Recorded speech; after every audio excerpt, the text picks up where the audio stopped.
Hello students, मैं सुनील आपका फिर से अपने चैनल एसएसटी विद सुनील में स्वागत करता हूं।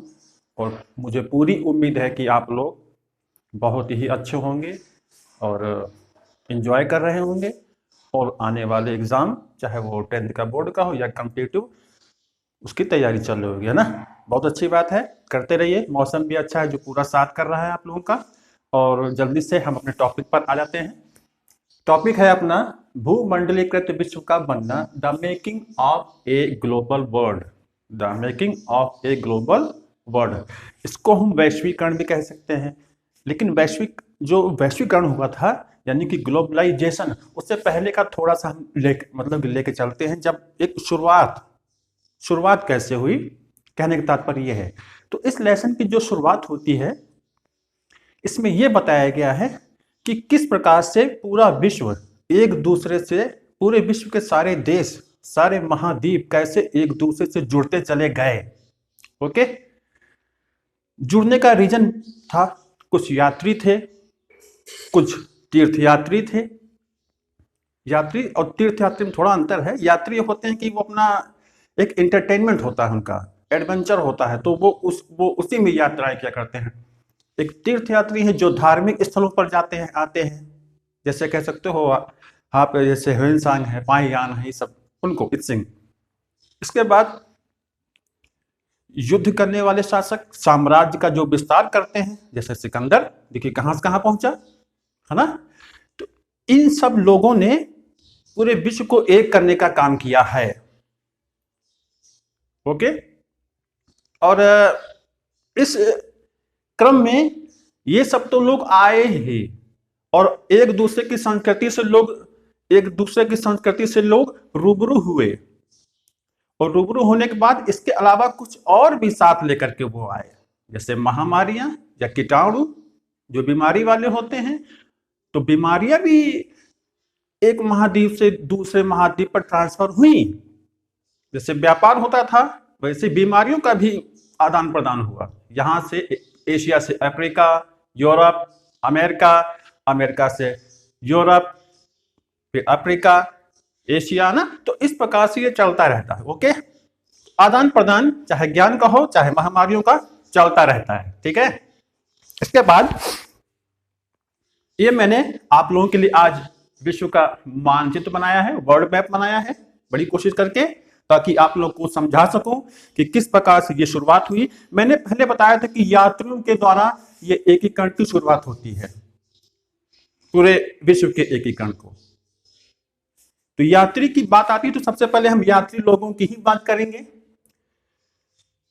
मध्यकालीन यात्रियों का राजकुमार, मध्यकालीन यात्रियों का राजकुमार कौन? Marco Polo. उनकी एक किताब थी the book of sir Marco Polo, जिसमें उन्होंने अपने पूरे यात्रा वृत्तांत का वर्णन किया हुआ है। दुनिया को उन्होंने बताया, यूरोप महाद्वीप को उन्होंने बताया कि अन्य देशों में हमें क्या क्या मिल सकता है, वहां पे क्या क्या है। वेनिस के रहने वाले थे, वेनिस माने इटली। ओके, वेनिस यहां पर मैं लिखे देता हूं आप सभी के लिए, आप लोग इसको नोट आउट करते रहना। वेनिस में जन्म होता है 1254 में, 1254, 1254। और जो इनकी मृत्यु होती है वो है 1324 में। ओके, तो ये छोटी सी जानकारी। इसके अलावा इनके पहले भी इनके परिवार के लोग चीन की यात्रा कर चुके थे। कुबलाई खान का चीन पर शासन हुआ करता था। उसके बाद जब इनके रिश्तेदार, इनके पूरे पेरेंट्स लोग जब फिर से वापस आए तो उनके साथ में फिर से गया एक बार। और इसी यात्रा क्रम में ये कहां कहां जाता है, ये मैं आप लोग को बता देता हूं। ये मैंने हिंदी में कुछ लिखा हुआ है और कुछ इंग्लिश में भी मेंशन कर रखा है आप लोगों के लिए जानकारी। और आशा करता हूं आप लोग को ये ग्रीन कलर का दिख रहा होगा। वेनिस से चलते हैं ये। वेनिस से चलने के बाद ये एंटीओक पहुंचते हैं, जो कि भूमध्य सागर के पास पड़ता है। उसके बाद ये बगदाद, सबको पता है, इराक की राजधानी वर्तमान में। उसके बाद ये मतलब कि तरबिल पहुंचते हैं, और तरबिल के बाद ये हॉर्मुज, हॉर्मुज है ये बंदरगाह है ये, हॉर्मुज के बाद बल्ख पहुंचते हैं, और यारकंद होते हुए चीन की राजधानी बीजिंग पहुंच जाते हैं। चीन की राजधानी बीजिंग, वर्तमान में बीजिंग, और बीजिंग में ये वहां के दरबार में पेश होते हैं, और काफी दिनों तक ये वहां पर अपना समय भी बिताते हैं, स्पेंड करते हैं, और पूरे चीन का एक कह सकते हो आप बहुत गहराई से अध्ययन करते हैं, उसकी पूरी यात्रा करते हैं। उसके बाद होर्मुज यानी कि होंगुजू पहुंचते हैं, और उसके बाद अपनी वापसी क्रम में ये आप चाइना देख रहे हो, ये दक्षिणी चीन ये सागर पड़ता है, और यहां से होते हुए ये देखिए इंडोनेशिया, ये जावा और ये मलेशिया, दक्षिणी चीन सागर से होते हुए ये हिंद महासागर में आते हैं, और भारत के दक्षिणी भाग में भी पहुंचते हैं। अपनी किताब में इन्होंने वारंगल के काकतीय राजकुमारी रुद्रमा देवी का अपनी यात्रा वृत्तांत में उल्लेख किया है, और पांड्य वंश के बारे में भी लिख रखा है, नोट आउट कर लेंगे। उसके बाद वापसी क्रम में ये फिर से होर्मुज पहुंचते हैं, और होर्मुज से ये मतलब कि तरबिल, फिर कॉन्स्टेंटिनोपल बहुत ही इंपॉर्टेंट है, अभी मैं आपको बताता हूं। कॉन्स्टेंटिनोपल से होते हुए वापसी क्रम में अपने देश पहुंच जाते हैं। एक बहुत बड़ी जानकारी के साथ, कॉन्स्टेंटिनोपल वर्तमान में इसको हम इस्तांबुल भी कहते हैं, टर्की का एक शहर है, टर्की की राजधानी अंकारा है, जो एशिया और अफ्रीका को जोड़ने का काम करता है। कॉन्स्टेंटिनोपल क्या है? ईसाइयों और मुसलमानों में धर्म युद्ध चल रहा था, कौन श्रेष्ठ है इसके लिए बड़े बड़े युद्ध हुए हैं। कॉन्स्टेंटिनोपल से पहले था बेजेंटाइन साम्राज्य। बेजेंट में यहां पर नोट कर देता हूं, यहां पर जगह है, आप लोग देखते रहो। बेजेंटाइन बेजेंटाइन बेजेंटाइन साम्राज्य, बेजेंटाइन साम्राज्य, ये बेजेंटाइन साम्राज्य किन लोगों का था? रोमन एम्पायर का। रोमन एम्पायर दो भागों में डिवाइड हो गया था, दो भागों में, पूर्वी रोमन साम्राज्य और पश्चिमी रोमन साम्राज्य। ओके, तो बेजेंटाइन पूर्वी रोमन साम्राज्य का एक भाग था, पूर्वी रोमन साम्राज्य का एक भाग था बेजेंटाइन, और वहां पर तुर्कों ने आक्रमण करके 1453 में 1453 में तुर्कों ने बेजेंटाइन पर आक्रमण किया, और इस युद्ध में पूर्वी रोमन साम्राज्य की पराजय होती है, और तुर्कों ने कॉन्स्टेंटिनोपल को अपनी राजधानी बनाया 1453 में। याद रखेंगे आप लोग, भूलेंगे नहीं।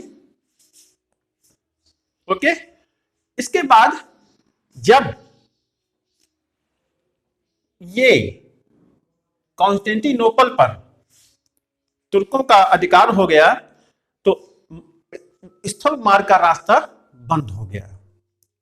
अब लोगों के सामने व्यापार की दिक्कतें आने वाली थी, लेकिन तब भी यूरोपीय लोग बहुत ही जिज्ञासु प्रवृत्ति के लोग थे, उनका डीएनए ही ऐसा था कि उनको वो शांत नहीं बैठने देता था। कैसे करके उन लोगों ने बड़े बड़े पानी के जहाज बनाए और समुद्र से होते हुए पहुंच गए दुनिया के देशों में, क्योंकि वो स्थल मार्ग को तुर्कों ने रोक दिया था। लेकिन इससे पहले सन देख लीजिए आप ईस्वी में, तो मार्को पोलो रेशम मार्ग से होते हुए गए थे।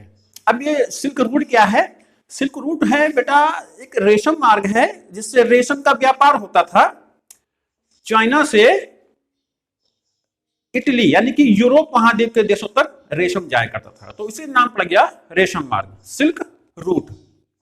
बहुत बड़ा व्यापारिक मार्ग और सबसे इंपॉर्टेंट।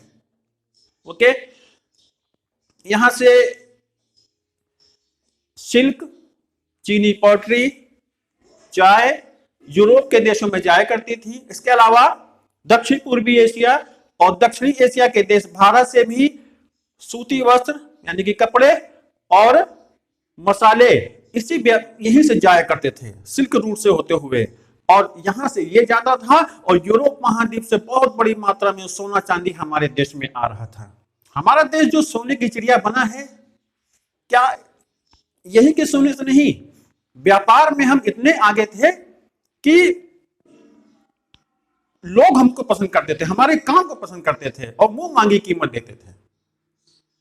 तो इसीलिए बड़े पैमाने पर यूरोप से सोना चांदी हमारे देश में आया है। कई लोगों ने दुख भी व्यक्त किया कि इतने बड़े पैमाने पर सोना हमारे देश से भारत देश को जा रहा है। ओके, तभी हमारा देश व्यापार के बल पर सोने की चिड़िया कहलाया। ओके, उसके बाद ये मैंने बताया कॉन्स्टेंटिनोपल, नोट कर लीजिएगा आप लोग, मैं जो बता रहा हूं। ओके, जो कॉन्सेप्ट बता रहा हूं आप लोग इसको भी उसको नोट जरूर करेंगे। तो मैंने मार्को पोलो के बारे में ये बताया, जितना मैंने बताया आपको उसको भी नोट आउट कर लेंगे, और जितना ये बना हुआ है उसको आप नोट आउट कर लेंगे। ओके, मैप बना करके, मैप बनाना बहुत जरूरी है, विदाउट मैप एसएसटी जो है पढ़ने में मजा ही नहीं आता, आनंद ही नहीं आता। उसके बाद क्रिस्टोफर कोलंबस, क्रिस्टोफर कोलंबस का नाम आता है, जो कि सभी कहते हैं कि भारत की खोज के लिए निकले थे, लेकिन पहुंच गए नई दुनिया, अमेरिका। अमेरिका ये स्पेन से चले थे, स्पेन। ओके, स्पेन से 1492 में चलते हैं और वेस्ट इंडीज कैरेबियन द्वीप समूह का एक द्वीप है, वहां पर ये पहुंचते हैं। ओके, क्रिस्टोफर जो कोलंबस थे वो जेनेवा के ही रहने वाले थे। आप लोग एक चीज ध्यान रखना है आपको, कोलंबस 1451 से 1506 तक ये इनका जीवन काल रहा है, नोट आउट कर लेंगे आप लोग। कोलंबस, इसके अलावा इनका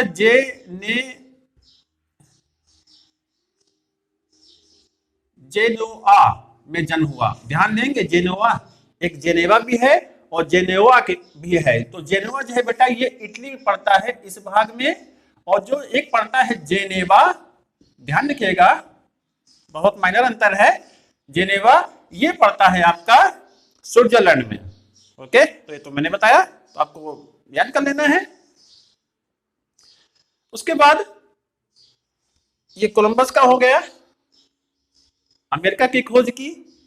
ओके, स्पेन से चले थे। अब ये जो मैंने जेब्रा लाइन टाइप की कर दिया है, ये है वास्को डिगामा का। ये ब्लू लाइन में वास्को डिगामा का एक रूट दिखाया गया है, सी रूट, जहां से होकर के वो भारत पहुंचते हैं पुर्तगाल से। पुर्तगाल की राजधानी वर्तमान में देखी जाए तो लिस्बन है, अटलांटिक महासागर के तट पर है। ओके, पुर्तगाल। तो पुर्तगाल से चलते हैं ये जुलाई 1497 में चलते हैं पुर्तगाल से। ओके, और चलते कहां से हैं? पुर्तगाल से, और उसके बाद अटलांटिक ओशियन से होते हुए अफ्रीका महाद्वीप का चक्कर लगाते हुए पहुंचते कहां पर हैं? केप वर्दे आइलैंड। नोट कर लेंगे, केप वर्दे आइलैंड। उसके बाद ये आगे बढ़ते हैं, आगे बढ़ते हुए सबसे इंपॉर्टेंट ये पहुंचते कहां पर हैं? Cape of Good Hope. ये मैंने लिख दिया है, केप ऑफ गुड होप लिख लेंगे, Cape of Good Hope Africa महाद्वीप के एकदम दक्षिण में है। यहां से होते हुए फिर इनका यात्रा क्रम आगे बढ़ता है और ये मोजाम्बिक पहुंचते हैं। मोजाम्बिक पहुंचने के बाद ये मोम्बासा के बाद मालिंदी से होते हुए ये कहां पहुंच जाते हैं? कालीकट यानी कि केरल में पहुंच जाते हैं। वास्को डी गामा ने 3 यात्राएं की थी, अंतिम यात्रा में वो फाइनली आए थे यहां पर, और कोच्चि में उनकी मृत्यु हो गई थी, कोच्चि केरल में ही 1524 में। ओके, पहुंचते हैं कहां पर? कालीकट पर। ये मैंने मेंशन कर दिया है, लिख लेंगे आप लोग। मई 1498 में पहुंचते हैं और जमोरिन उनका वेलकम करते हैं, उनका स्वागत करते हैं। उसके बाद अपने वापसी क्रम में गोवा से ये रिटर्न करते हैं अगस्त 1498 में, मई से अगस्त तक रुकते हैं, फिर 1498 में रिटर्न होते हैं। और वही जगहों से होते हुए ये जो आप देख रहे हो ये है मेडागास्कर, मेडागास्कर,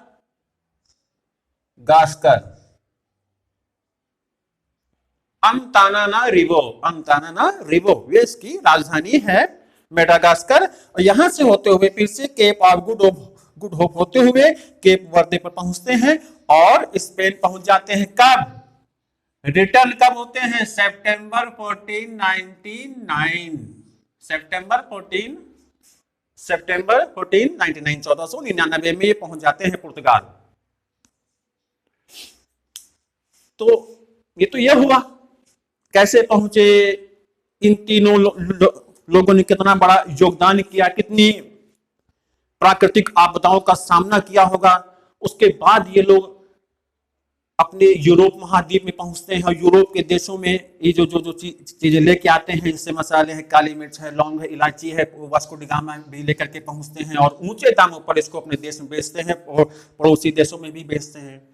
और यही बातें जब यूरोप के अन्य देशों में पहुंचती है तो वहां भी लोग एक्टिव हो जाते हैं कि वाकई में ये तो बहुत गजब की चीज है, तो क्यों ना हम लोग भी वहां पर पहुंचे। तो इसी क्रम में बहुत सारी शक्तियां भारत पहुंचती हैं, जैसे पुर्तगाल है, नीदरलैंड है, ब्रिटेन पहुंचता है, उसके बाद फ्रांस के लोग पहुंचते हैं पानी के जहाजों से, कुछ कर गुजरना है। उसके बाद ये लोग जब वहां पहुंचते हैं तो भी अपने हिंदुस्तान में उपनिवेश का दौर शुरू होता है। भूमंडलीकृत विश्व ने दिया, बहुत कुछ दिया, लेकिन इसने कहीं न कहीं कुछ इसके नेगेटिव पॉइंट भी आए, जैसे उपनिवेशों का बनना, आजादी के लिए लड़ाइयां। ब्रिटेन ने हमारे देश में तीनों शक्तियों को, नीदरलैंड को, फ्रेंच को और पुर्तगाल को हरा करके अपना एक एकल साम्राज्य स्थापित किया, ब्रिटिश ना। तो ये भूमंडलीकृत विश्व का एक नेगेटिव पॉइंट भी है। महामारियां फैली, लेकिन व्यापार हुआ तो लोगों को उसका लाभ भी हुआ, ऐसी बात नहीं है। तो ग्लोबलाइजेशन का फायदा हुआ, the making of a global world से लोगों को देखिए कितना फायदा मिल रहा है। संस्कृतियों का आदान प्रदान हो रहा है, व्यापार हो रहा है, मुद्राओं का आदान प्रदान हो रहा है, जानकारियों का आदान प्रदान हो रहा है। भारत हमसे, मतलब कि भारत से यूनान के लोग, इटली के लोग, यूरोप के लोग वो ज्ञान ले रहे हैं और हम उनसे ले रहे हैं। ओके, थोड़ा हम नोट आउट किए देते हैं। तो ये आप लोग लिख लेंगे, ये मैंने मार्को पोलो का बताया था। उसके बाद बता देता हूं क्रिस्टोफर कोलंबस का 1451 1506। उसके बाद वास्को डी गामा का मैं बता रहा हूं।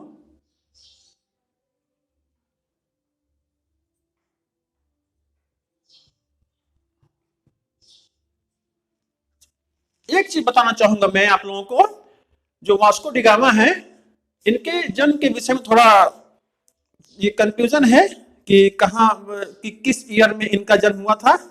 बाकी ओके है ना, पुर्तगाल में जन्म हुआ था इनका, वास्को डी गामा का।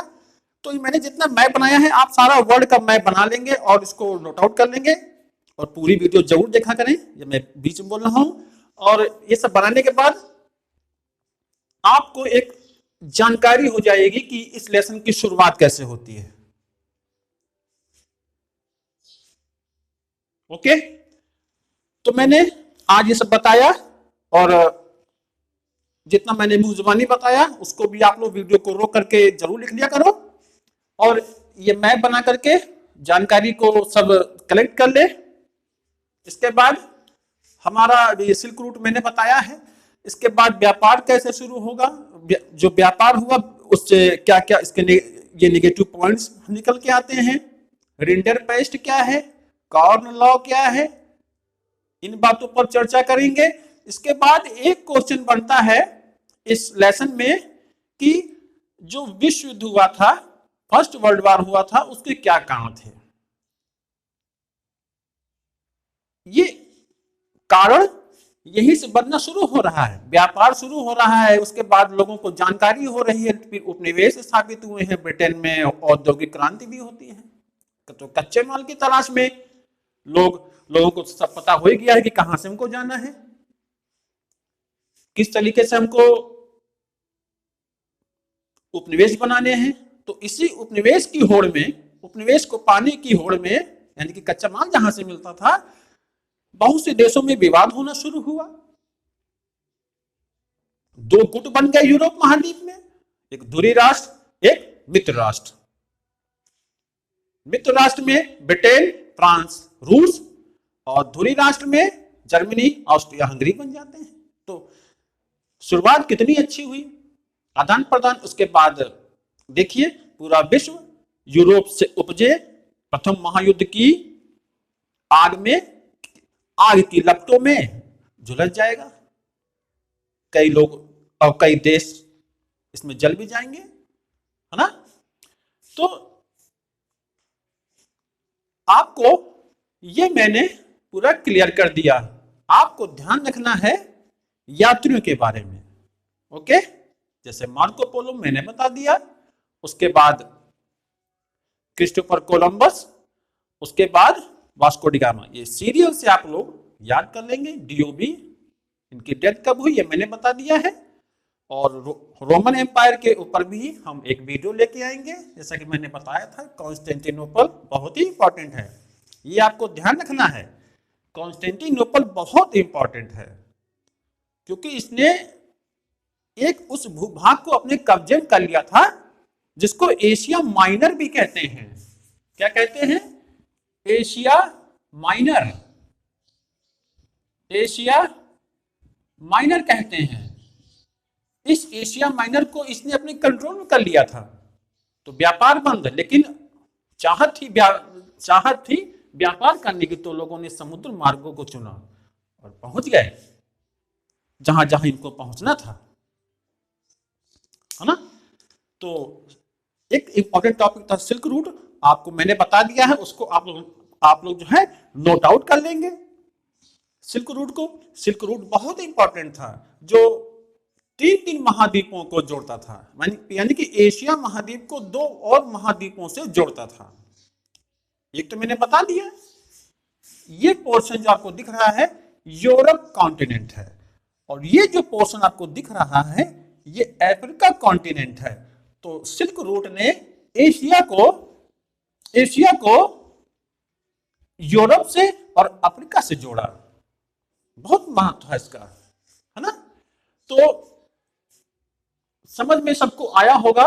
ये प्रैक्टिकल था, जो कि बहुत अच्छी जानकारी मुझे लगता है मैंने आप लोग के लिए ये कलेक्ट की और आपको बताया। तो आपको भी चाहिए कि अच्छे से मेहनत करिए, ओके। और पूरा वीडियो शुरू से लेकर के लास्ट तक जरूर देखा करें, इससे आपको तभी फायदा मिलेगा, है ना। और एग्जाम की तैयारी करते रहें।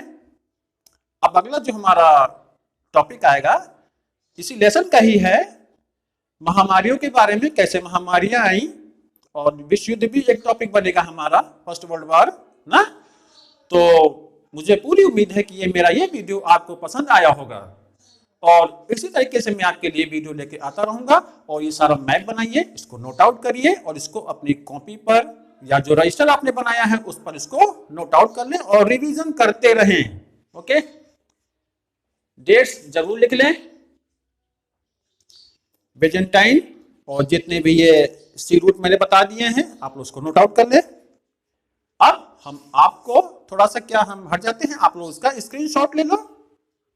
स्क्रीनशॉट ले लेने के बाद आप लोग जूम कर करके देख लीजिएगा, अगर कोई छोटा शब्द हो तो अब मैं आपको मिलता हूं अपने नेक्स्ट वीडियो में एक अच्छे कॉन्सेप्ट के साथ, एक अच्छे ट्रिक के साथ with math, okay. Thank you.